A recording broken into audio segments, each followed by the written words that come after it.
अस्सलाम वालेकुम। वालेकुम अस्सलाम।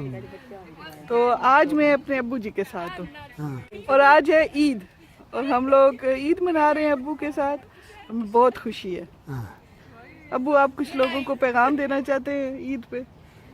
मैं ये पैगाम देना चाहता हूँ कि खुश रहो और दूसरे आदमियों की मदद करो और भलाई के काम करो, अच्छे काम करो, अल्लाह को याद करो, नमाज पढ़ो, रोज़ा रखो, इस्लाम की खिदमत करो और या। पाकिस्तान की खिदमत करो।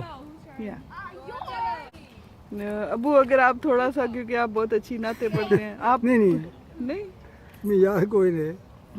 अब्बू जी, जो मैं निक्की सी तो सा उच्ची जाई ने बंदे हो गाने होने हाँ वो मैं भुल गया ना, उच्ची जाई नहीं लाया तो बड़ी मुसीबत बारी थे सजना बार मोहम्मद बख्शा कौन करे।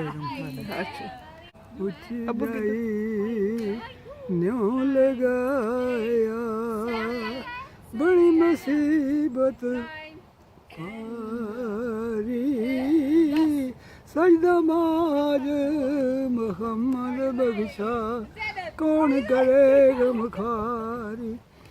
गम बोते गम खार न कोई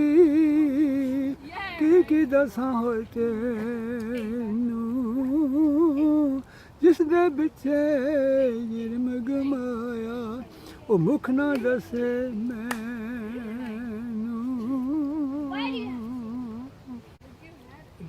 माशाल्लाह।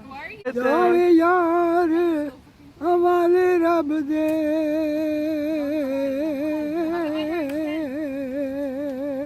मेले ने चार दिनां दे ओ दिन ईद मुबारक हो सी जिस दिन फेर मिलांगे यारां नू यार मिले सन रातें बुरा नू गुलजारां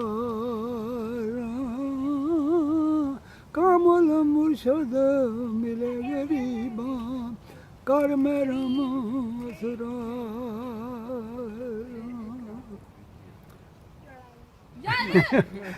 तो गलाई वैसे भाई अबू जान, आपका बहुत बहुत शुक्रिया।